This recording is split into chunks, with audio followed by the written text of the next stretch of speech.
Vous-même regardez le palmier derrière le lycée. Et vous-même vous connaissez ce qu'on appelle le lycée avec une palmière derrière. Ce cri de détresse retentit au cœur du village à Poangok, situé à Idé à Premier, à une trentaine de kilomètres du chef-lieu du département de la Sanaga-Maritime. Cernées de toutes parts par les palmeraies, les populations disent avoir tout perdu, au point de ne plus disposer du moindre espace vital. Nous ne refusons pas la Sokapalme parce que la Sokapalme amène le développement. Mais ce que nous réclamons, c'est l'espace vital parce que nous n'avons pas. Nous n'avons pas là où survivre, nous n'avons pas là où cultiver, ne serait-ce que même le manioc. Nous n'avons pas de terre. C'est pour cela que nous sommes là pour réclamer cet espace. Ce n'est pas pour chasser la société, non. Là où je suis là, si mon fils veut maintenant construire, il n'a pas là où mettre le piquet. C'est l'espace vital que la population d'Apou demande. Parce que derrière, vous-même, vous avez vu, ils ont replanté depuis 2023 qui vient de passer. Vous voyez que tout le derrière, juste la petite ruelle qui sépare le lycée et la plantation. Je suis obligé de travailler sous la haute tension. Même reconstruire une autre maison, je ne peux plus. N'en parlons plus pour mes enfants ou mes petits-enfants. L'image des tombeaux côtoyant les plantations en dit long sur la colère qui enfle au sein des riverains, lesquels crient à l'accaparement de leur terre ancestrale et s'opposent fermement à l'opération de replanting lancée par la Société des palmeraies du Cameroun. Nous avons vécu 40 ans plus dans cette façon de vivre et on voit encore mal comment on va encore reprendre cette vie avec des enfants et des petits-fils. Vous avez vu, le palmier est sur les tombes. Il y a même là où ils ont encore fait le replanting, les tombes qui n'ont pas de ciment, les palmiers, on n'arrive même plus à les reconnaître. Nous avons demandé à Sokapalme de nous donner les espaces pour pouvoir faire des champs. C'est ça que nous revendiquons. Actuellement, moi je loue un champ après dans le département de l'océan, à plus de 30 km d'ici. Et j'ai quel moyen pour faire le champ là-bas? Voici les sacs de résidents de plantains. Ça doit aller à 30 km. Vous voyez, la moto a abandonné. On va faire comment? On a quel moyen pour aller acheter les terrains, aller louer les terrains? Non, on ne peut pas.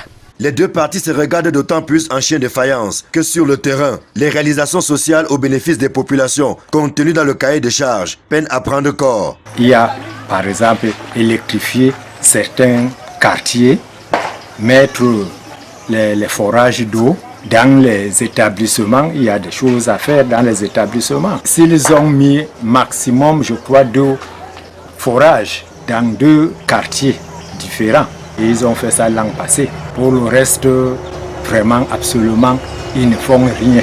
Ce pont, par exemple, aurait pu servir et faciliter le déplacement des villageois. Que non. D'ailleurs, ceux qui s'y hasardent le font à leur risque et péril. Quand tu pars à 10 km, tu dois rentrer avec le sac de nourriture. Tu ne peux pas porter ça sur la tête. Il faut emprunter la moto.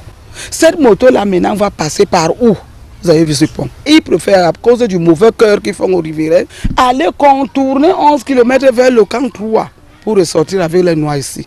Parce que quoi, quand ils vont arranger le pont, ça va permettre aux riverains de passer même avec les motos pour aller au champ. Ils nous rendent la vie dure. Une fois là, mon fils sortait du champ avec le sac. Demain, on va vous dire, il est tombé au pont là, avec la moto, plus de 3 mois à l'hôpital. Qui plus est, l'installation de l'usine au cœur du village et à proximité du fleuve Nyon a des conséquences négatives sur l'environnement ainsi que la santé des populations. Tu veux faire la pêche, tous les petits ruisseaux ont disparu.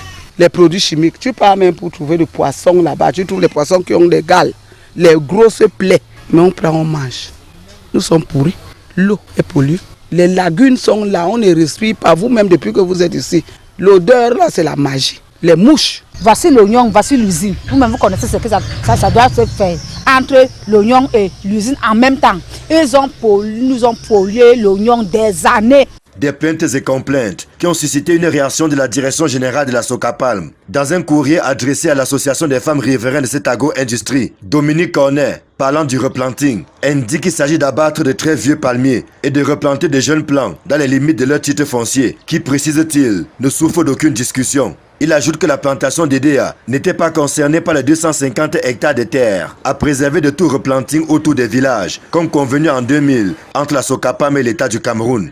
Au sujet des autres revendications, le directeur général parle d'une campagne de sabotage qui s'écarte de la réalité avant de se dire ouvert à tout dialogue constructif. Ce que les communautés riveraines n'entendent pas de cette oreille, estimant avoir été suffisamment dupées jusqu'ici. Ce n'est pas une fois qu'on a fait les plaidoyers auprès du sous-préfet, auprès du préfet, auprès même de la Socapalm, mais sans suite. J'ai eu des sommations par rapport à ça, venant du sous-préfet, que si j'essaye même seulement de oser un jour encore me soulever, ce n'est pas que je fais le bras de fer, mais je fais justice entre eux et nous. On ne peut pas laisser, parce que si on baisse les bras maintenant, vraiment, ces enfants diront que ce sont nos parents qui ont vendu comme ça, parce qu'ils étaient les lâches. Et la progéniture future sera comment? Les enfants de nos enfants vont vivre comment? Cette tension foncière n'est pas sans rappeler d'autres conflits du genre qui ont cours en ce moment, notamment à Kampo, Bandiok, Koten ou Niété, où les populations crient à l'accaparement de leurs terres par les agro-industries et le plus souvent dans l'indifférence totale des pouvoirs publics.